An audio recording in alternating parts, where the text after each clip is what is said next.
Jaya Radha Madhava Kunja Bihari.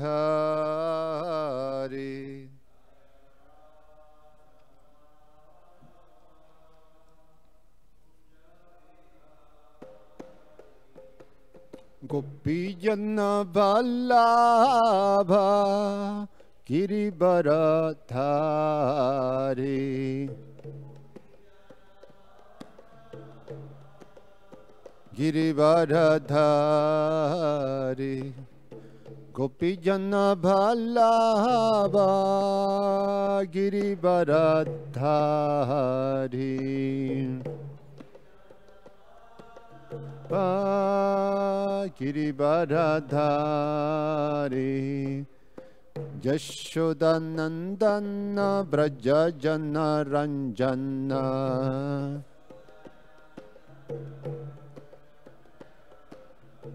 Jashodanandana Brajajana Ranjana.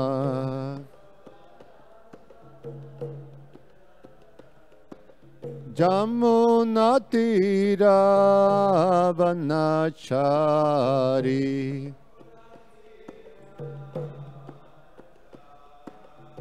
Jamunatira Vanachari.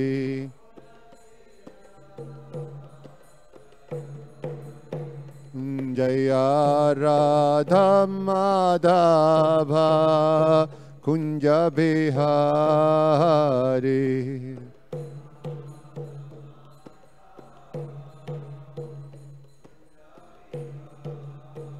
Jaya Radha Madhava Kunja Bihari.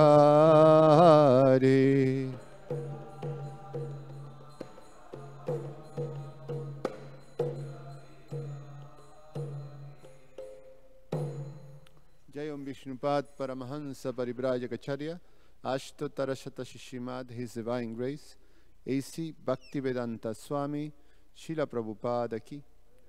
Jayam Vishnupad Paramahansa Paribrajacharya Ashtotarashata Shishimad, His Divine Grace, Bhaktisiddhanta Saraswati Goswami Maharaj Srila Prabhupada Ki.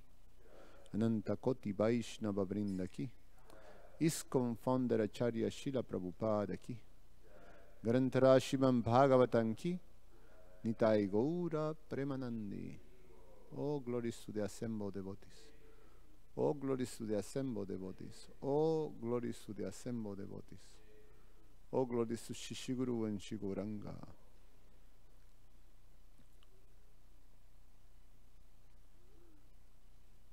Om Namo Bhagavate Vasudevaya. Om Namo Bhagavate Vasudevaya. Om Namo Bhagavate Vasudevaya. Reading from Srimad-Bhagavatam, Canto 10, entitled The Summon Bonon, Chapter 2, entitled Prayers by the Demigods for Lord Krishna in the Womb. I'm reading text number 3 all the way to text number 5. I believe number 4 is on the board, so I read text number 3. Te piditani vivishu kuru panchalake kayam salvavir darbhani shadan videhan koshalan api. Translation: Persecuted by the demoniac king, the Yadavas left their own kingdom and entered various others, like those of the Kurus, Panchalas, Kekayas, Shalvash, Vidarbhas, Nishadas, Videhas, and Koshalas. Text number 4. We read together. Eketam anurundhana Gyataya paryupashate Hateshu Satsubhaleshu Devakya Augrushenina Eketan Anurundhana Yattaya Paryupashate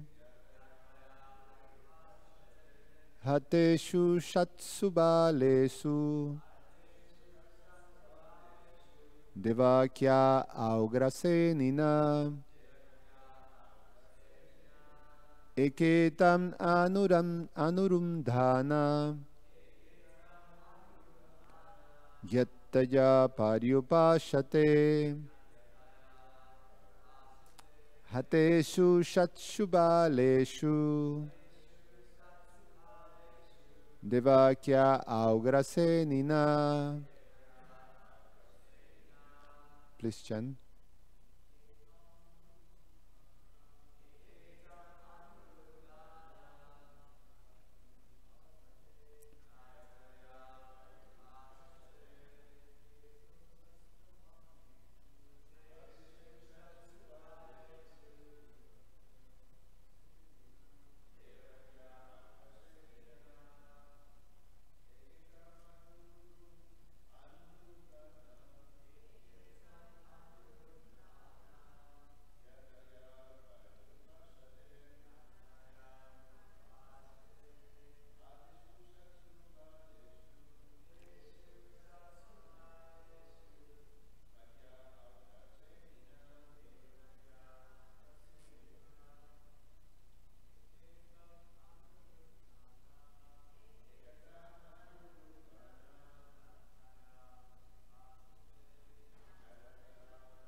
Saptamo Vaishnavam Dhamma Jan Ananta Jam. No, is it there? No, you don't have to chant.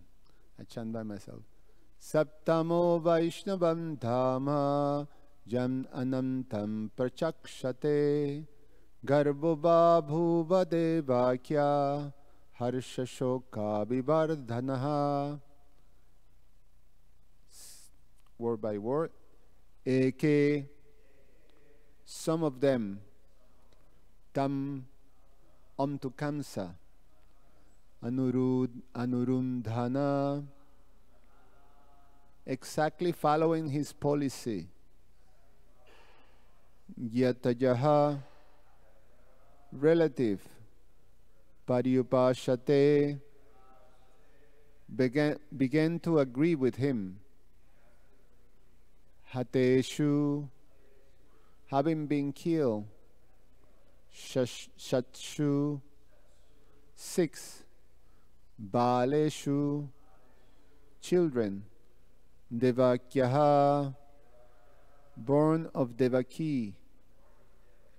Augrasenina, by the sons of Ugrasen. Kamsa. Saptamaha, the 7th. Vaishnavam, of Lord Vishnu. Dhamma, a plenary expansion. Yam, to whom. Anantam, by the name Ananta. Pachakshate, is celebrated. Garbhaha, embryo. Babhuva, there was. Devakyaha, of Devaki. harsa shoka vibardhanaha, simultaneously arousing pleasure and lamentation. Translation and purport by His Divine Grace A.C. Bhaktivedanta Swami Srila Prabhupada Ki Jai. Some of their relatives, however, began to follow Kamsa's principles and act in his service. After Kamsa, the son of Ugrasen, killed the 6 sons of Devaki, a plenary portion of Krishna entered her womb as her 7th child, arousing her pleasure and her lamentation. That plenary portion is celebrated by great sages as Ananta, who belongs to Krishna's 2nd quadruple expansion. Purport. Some of the chief devotees, such as Akrura, stayed with Kamsa to satisfy him. This they did for various purposes. They all expected the Supreme Personality of Godhead to appear as the 8th child as soon as Devaki, other children were killed by Kamsa, and they were eagerly awaiting his appearance. By remaining in Kamsa's association, they will be able to see the Supreme Personality of Godhead take birth and display his childhood pastimes. And Akrura would later go to Vrindavan to bring Krishna and Balaram to Mathura. The word Paryupashate is significant because it indicates that some of the devotees wanted to stay near Kamsa in order to see all the pastimes of the Lord. The 6 children killed by Kamsa had formerly been the sons of Marichi, but because of having been cursed by a Brahmana, they were obliged to take birth as the grandsons of Hiranyakashipu. Kamsa has taken birth as Kalanemi, and now he was obliged to kill his own sons. This was a mystery. As soon as the sons of Devaki were killed, they would return to their original place. The devotees wanted to see all this. The devotees wanted to see this also. Generally speaking, no one kills his own nephews, but Kamsa was so cruel that he did so without hesitation. Ananta, Shankarshan, belongs to the 2nd Chaturvyuha or quadruple expansion. This is the opinion of experienced commentators.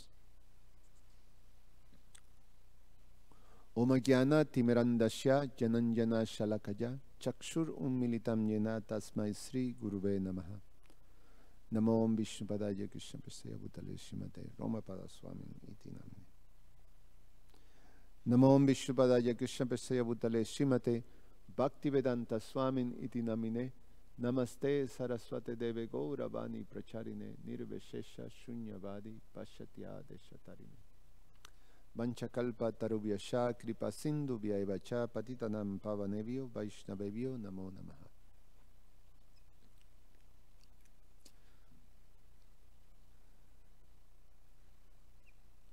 The first thing that came to my mind when I read this verse was to try to understand, in one sense, the position of Akrura, and having to accept the association, not just the association, but actually the service of a tyrant, like a base demon,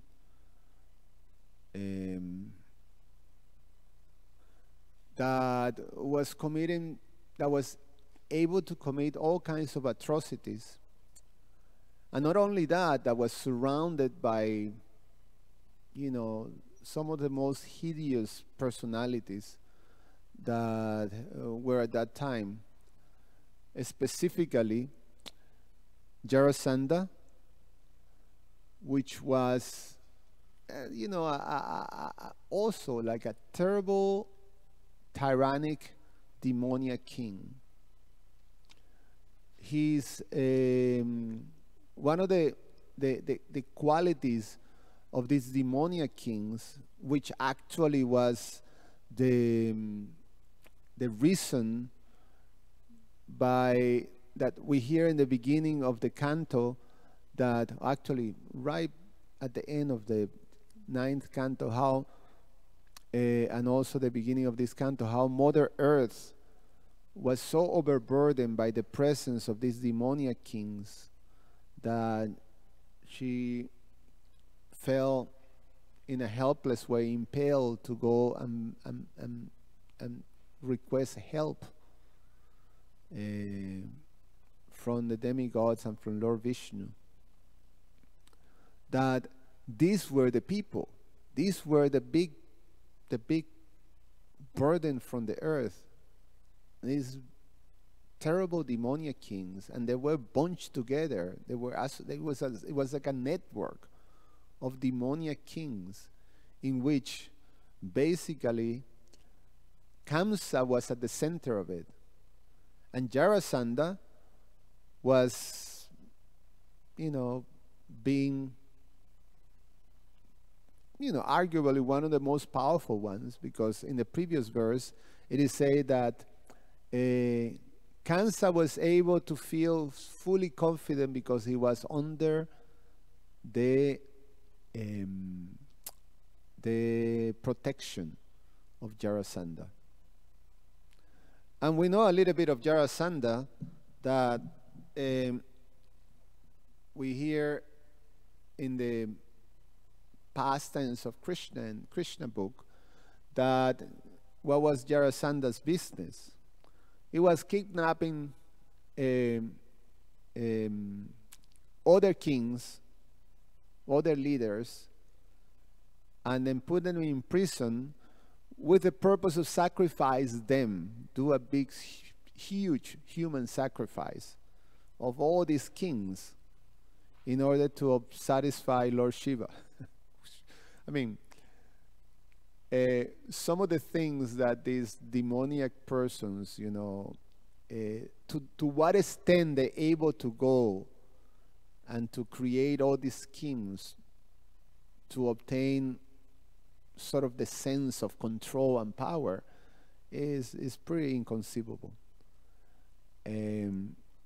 So that was Jarasandha, and Jarasandha was the father-in-law of Kamsa. So Kamsa was very dear, and Kamsa in itself was this powerful demon that at his command was some of the most heinous asuras and demons that were there at that time. And that includes Putana and Agasura, Dhenukasura, Keshi, all these demons, all these famous demons. They were all servants of Kamsa. So you can understand the influence of Kamsa to actually being able to control these powerful demons. The description of these powerful demons were like, say Agasura, who was able to become this huge python snake that will stand, what was it? It's like 8 miles? 8 miles. 8 miles. So 8 miles is, what would you say, Jitendra Prabhu, what's 8 miles from here? So it's like taking the red train from Morse to the Loop. That's how long Agasura was. And so these are powerful demons. Now, their character was of the worst. In Kamsa, not only imprisoned his own father, he threw Vasudev, who was this very respected and saintly person, among Kshatriyas. Vasudev was extremely wise and saintly. He was recognized like that. And his own sister in prison, and he's just being started to kill all these newborn babies. And you have to live and serve under that person. And that's the position of Akrura. Now, how is he able to do that if we have some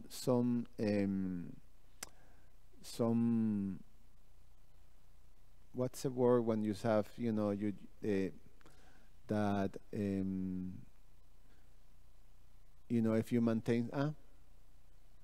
if you maintain values, but if you maintain some kind of values, a moral fiber is one, or integrity, yes. If you maintain some integrity and moral values, how you be able to do that? To serve under a tyrant who is an uncontrolled demon, who is able to do any kind of atrocity, and is committing atrocity to others. How can you do that? How you be able to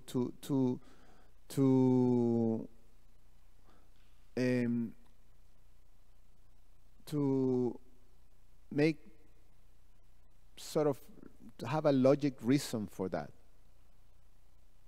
if you have some integrity and moral fiber? So that's the position of Akrura.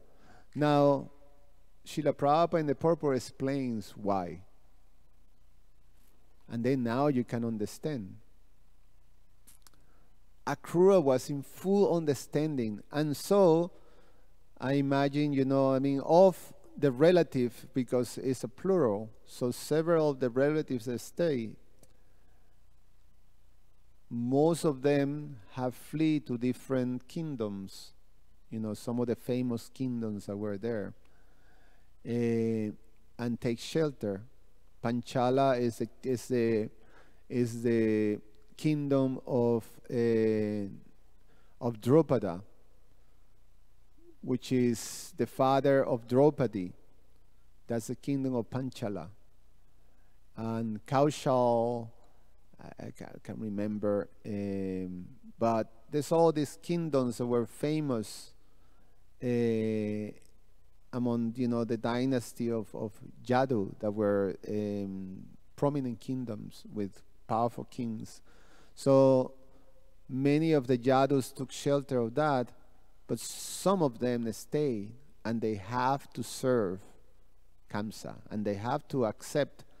There's this word Anurundhana, exactly following his policies. You have to accept his policies. You have to serve under his policies, and you have to agree with him. So you have all these members of the Jadu family. Some of them stayed in that position. Of them, the most famous is Akrura, and the most known, and the one that represents those relatives. The example. So Prabhupada gives explanation how and why. And the how and why is because they fully understood. Akrura fully understood Krishna's position and Krishna's plan. He heard it. He was present there. He also heard the voice, the unembodied voice that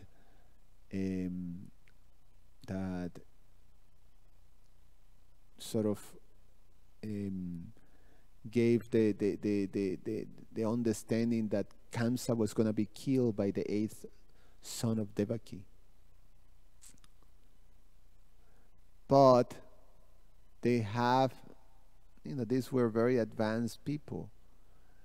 He had an understanding of that Krishna was going to descend to kill Kamsa.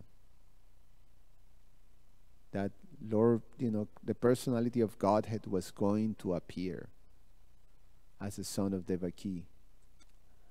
And he wanted to assist, he wanted to be a witness of Krishna's pastimes. And that was his meditation. And that became very clear when he finally was going to see Krishna. And when he was sent by Kamsa, after all the demons fell, Kamsa devised this plan. Okay, now he personally going to bring Krishna to Mathura, and he personally was going to oversee his him being killed. So he arranged for this festival. I think it was called the Ball Festival, and he arranged for this sport event, wrestling match. And then he invited Krishna and Balaram. So he sent Akrura to pick up Krishna and Balaram, and Akrura's is explained that he achieved perfection just by praying, this bandhana method, or the one of the 9 processes of devotional service. Akrura exemplifies this bandhana. Is it bandhana? Remember? No, Archana is not. Is Archana? Vandana is Vandana. His prayer for Krishna's lotus feet. He went the whole track from Mathura to Vrindavan, just in full meditation, prayerful meditation for the lotus feet of Krishna to see. And so he have a perfect understanding of Krishna's position. And thus he was able to tolerate. He was able to tolerate the atrocities and the association, the close association of Kamsa. Akrura was one of the ministers of Kamsa. He was a powerful warrior in himself, one of the Jadu warriors. He was an uncle of Krishna he shared the same great-grandfather, the same lineage from the Jadu dynasty of Krishna. So by blood, he was an uncle. And so as a relative of Krishna, there was that connection. And extremely qualified, extremely wise, extremely powerful too. And later he fought along with Krishna when Jarasandha will come and try to attack Mathura and Dwarka. And he was present throughout all the different great occasions, like, during Draupadi Swayamvara, during the marriage of Krishna and Rukmini, and all the things like that. Very close personality or devotee of Krishna. So the point is this tolerance. How you able to tolerate? And I was just thinking, most people have to accept some sort of ordeal, and they tolerate.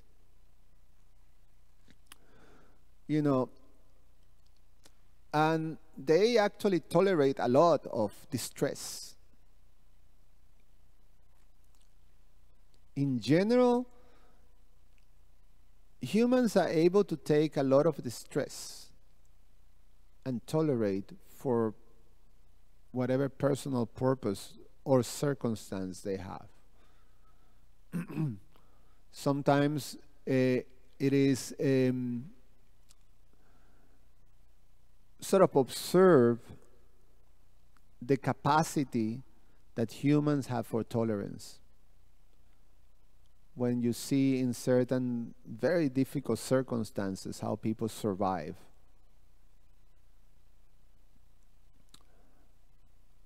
And in some situations, circumstantially, you have to tolerate because you're helpless. You have no other choice. And what allows you to hold and go through those very difficult situations and tolerate have to do with, you have to hold to something. You have to hold to something that keeps you or give you the strength to actually go through and tolerate. For example, for some people, family. So in order to tolerate the difficult situation, you have people that are put, prisoners of war, and they have to tolerate torture and all kinds of difficult situations, but they hold out of the belief of, being able to be rescued at one point and be back and united with their family or their children and things like that. And those ideas keep them tolerating. You have to hold to something to tolerate. And we have people that hold to the idea of obtaining some desire, wealth. So we have people that tolerate all kinds of austerities just for the sake of actually obtaining some material desire. And you have people, being in traffic, stuck for 2 hours going and 2 hours coming back, sometimes more, just for the sake of maintaining a job that allows them to get some wealth and things like that. So you tolerate you have to hold to something.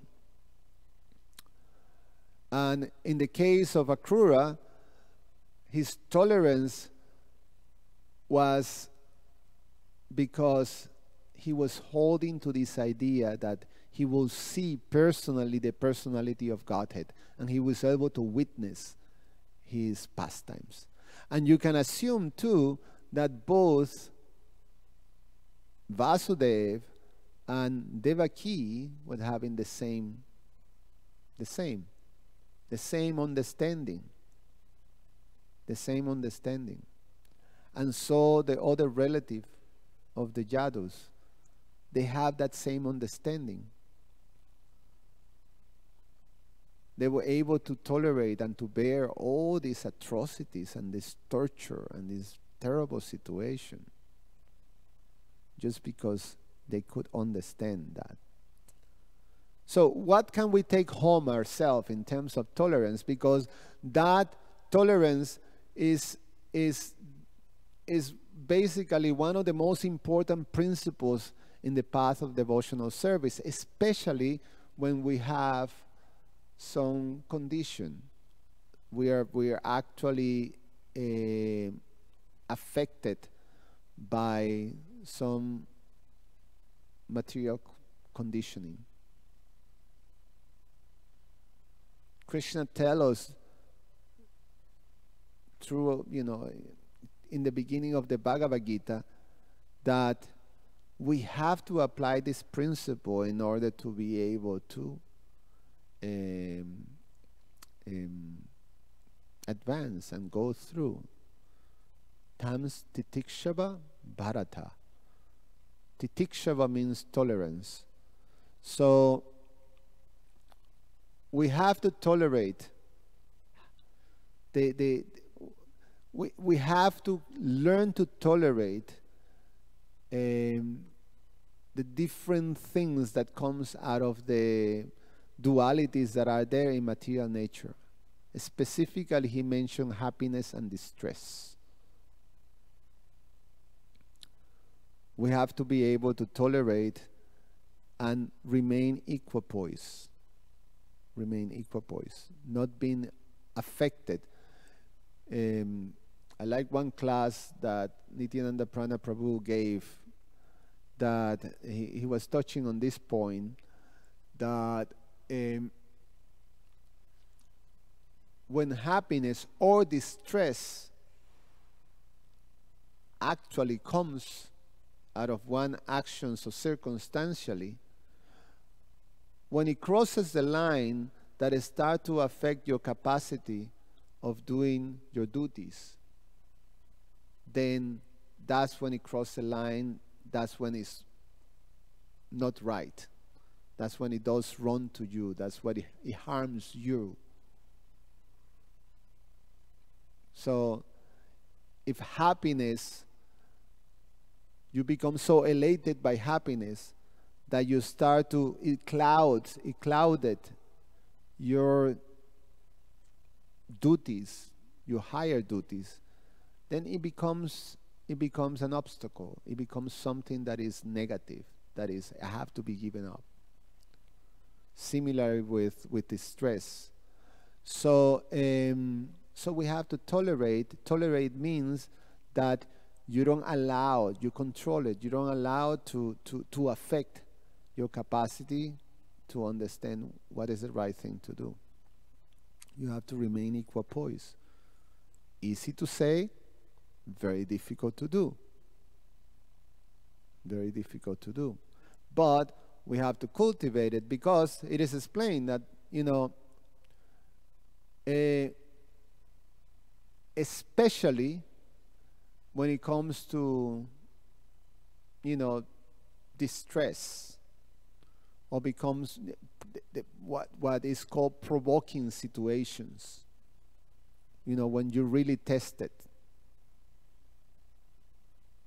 When it touches some of the fibers, internal things that are part of yourself, that that are things that are just too much to take,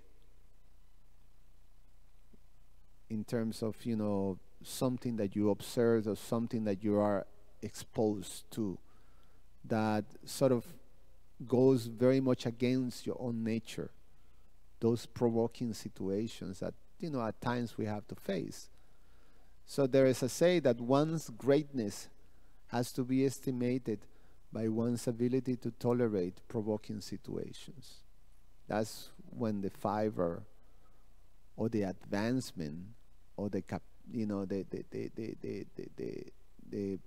much greater stages of consciousness is exposed, is clearly exposed. And how we react. And in the case of these great personalities such as Akrura, Vasudev, Devaki, you can see how they're reacting, how they remain. The course of action doesn't change, and they're able to remain in the situation, understanding what the purpose is, and just waiting patiently and tolerating everything, because they understand that this is going to happen, and they will come to the position in which they will unite with the personality of Godhead. So for us, what allows to hold that thing that we have to embrace, that we have to see, that ideal, that is to actually become a pure devotee, or become connected with Krishna, and to grow into our relationship. We have some experience. Krishna gave us that taste, that higher taste. But, I always remember my spiritual master telling me, one of those moments of feeling of what people call a religious experience, feeling something that was, just a moment of some intense, happiness that I never experienced before, and it was just a moment during a kirtan, a harinam. And when I told my spiritual master about it, that I had this experience, he said that Krishna gave me a drop of the experience of the happiness of the soul. And then he said, imagine being in that position 24/7, all the time. That's the life of a spirit soul. That moment, that was like, a flickering moment, that's your reality all the time. And so that hope, that's what we're looking for, to be able to function as a soul, and to have that type of connection, the type of connection with, not just with Krishna and your spiritual master, but all the great personalities that are there, Srila Prabhupada, the six Goswamis, Lord Chaitanya, like that. So we hold to that. We hold to that, and we should be able to tolerate. We can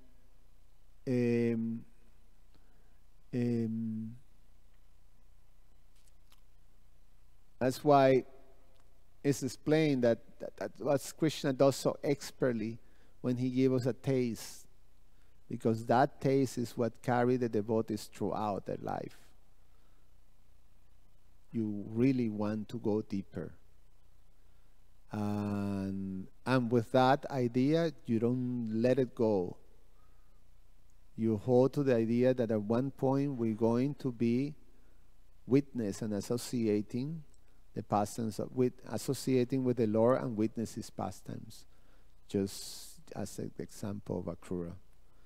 So we're going to hear more in the next few days. Now we're entering the appearance of Lord Krishna, especially right now we're going to be discussing the appearance of Lord Baladev and Balaram. One nice detail is that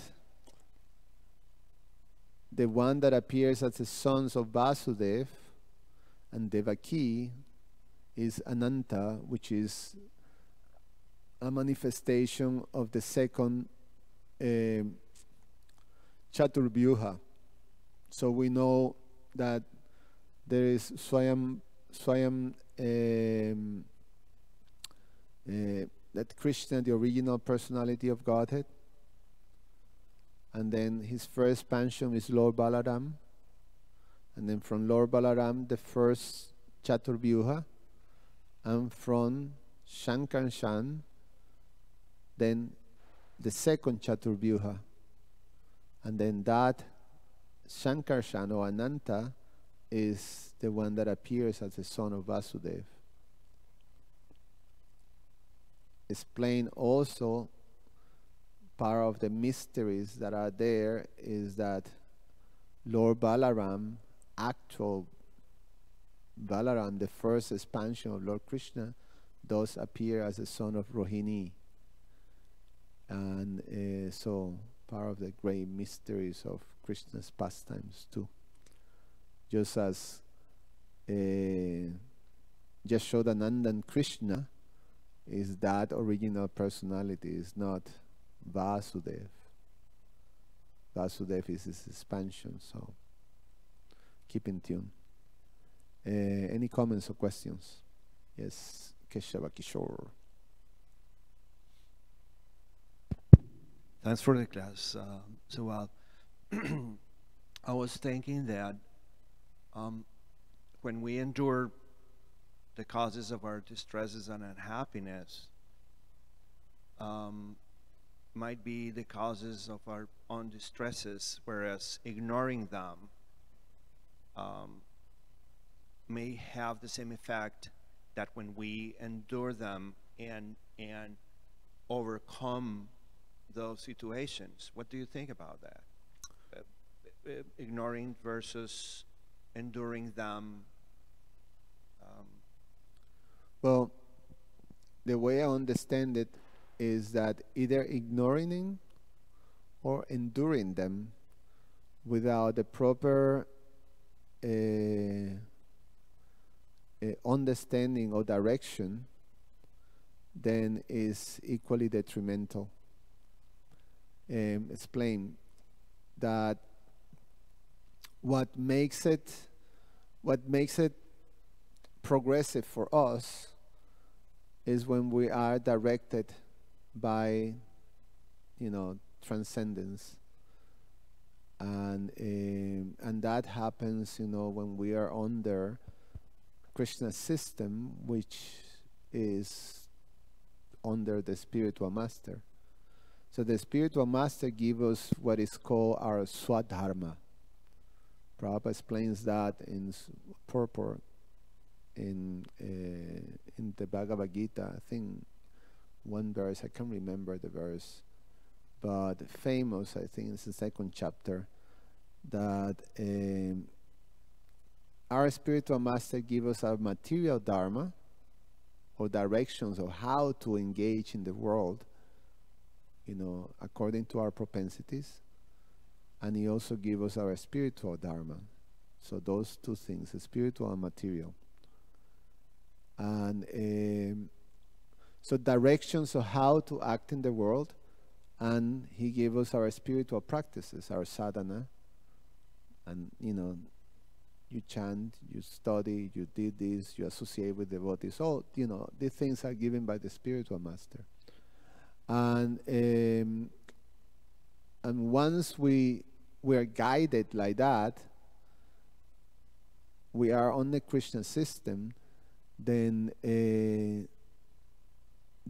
that's the element that allows us to be progressive. And when our tolerance or not paying attention, regardless of how the devotee deals with a particular ordeal, it remains progressive as long as you're guided by transcendence, by your spiritual master. I was talking in the possible scenario in which both attitudes towards an adverse situation would be under the other spiritual master's guidance and our principles. Both situations. Okay. Not ignoring because I'm aloof and I don't care. It's both. Yeah.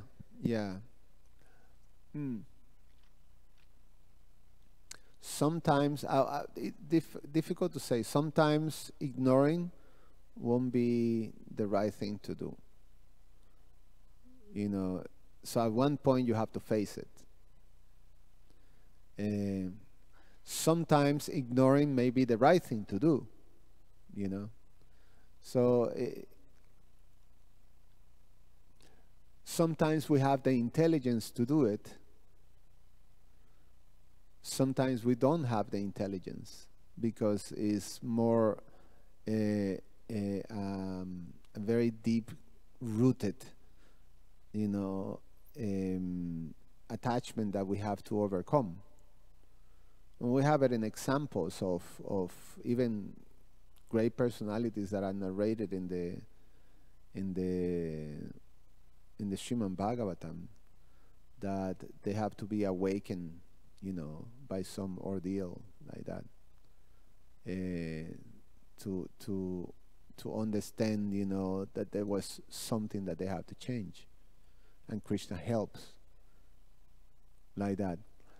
Is pretty amazing how Krishna orchestrate things for the devotees or for those who are under his system. You are come to face some of your anarthas, and some of them, the more deep ones, we're just not fully aware. So it's a matter of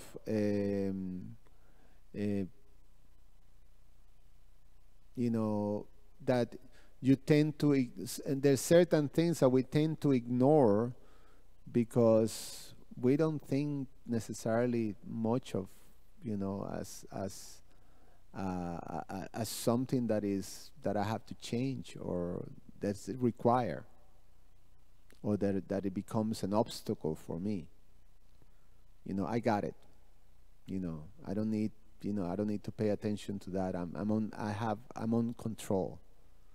Sometimes we think like that, and that's basically perpetuating an obstacle.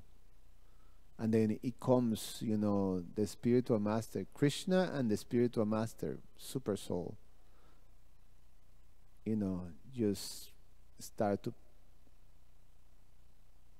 give you a sense that there's something wrong. Sometimes your spiritual master deals with you in a certain way that start to question, it makes you question, actually, what. You start to be introspective. Sometimes circumstances make you be introspective. So Krishna is bringing you to a position that at one point we have to face our anarthas, our things, and we have to deal with them, and we have to go face to face with those things to eliminate them. At one point we have to, hands-on eliminate them. So I would say of both of the two is not ignoring, but goals. But sometimes ignoring, if maybe the right situation at a certain, I don't know if that makes sense of that. That's all right. Yes, Prabhu.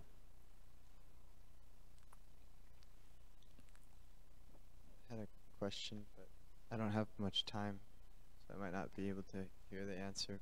But I just want to appreciate the points about tolerance and how everyone in devotional service has to tolerate the conditionings. And I'm starting to experience that more and more. Like the conditioning is becoming more prominent. We're more at, like the point you just made, it's more on a subconscious level.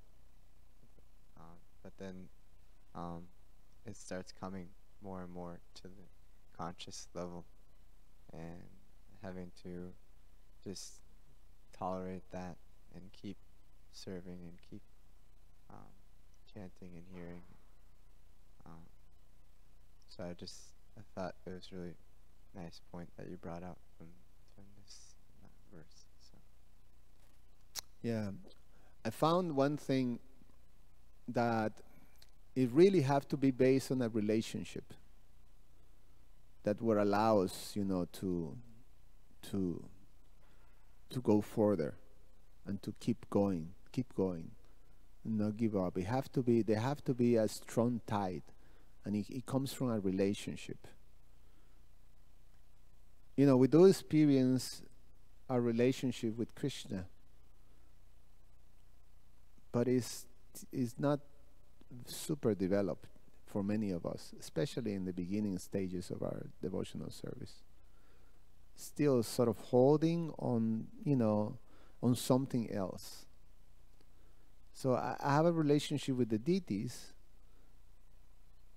but I also ignore them too. So it's not a deep relation. I have a relationship with the holy name, but you see how much, we commit offenses towards the holy name, who is, is Srinam, is a person. So what really holds these things together through that allows you to go through the years of ordeals is your relationship with your spiritual master. That's the prime relationship that is there. It's the one that is the game changer for conditioned souls. Because it's the closest and more intimate spiritual relationship that we have, you know, because it's face to face. It's based on service. It's based on receiving. It's based on giving. It's all these things are there, but in a very transcendentally intimate way, because it have to do with the soul. It have to do with your, you know, with elevating yourself. So if that relationship is strong, then you can actually tolerate without giving up Krishna consciousness, you know, go through all the different ordeals. So we're really depending on that one, because even the friendships that we made with devotees and things like that, you know, we still connected. There's still certain material things that get mixed with that from ourselves. But with the spiritual master is in another level, because you actually experience you know, the transcendental connection with Krishna through that. So it's a spiritual thing. So we're sort of depending on that. That's what's gonna carry us through, because you always remember the gratitude that you have towards your spiritual master, and you don't, you know, you want to be able to give, to serve and to satisfy him. Jasya prasadam bhagavat prasad, you know, and you try. You keep trying. You keep trying and trying and trying, because, you know, because of that loving relationship. You do it out because you love your Guru Maharaj. You know. And that's how people, the same principle that people use in the material world to tolerate their love towards something, their attachment towards something. It usually have to do with relationships too. The same principle works with us, but, you know, directed in the right way. Any other thing? Just one more question if there's there. Okay, thank you so much. Srimad-Bhagavatam ki jai.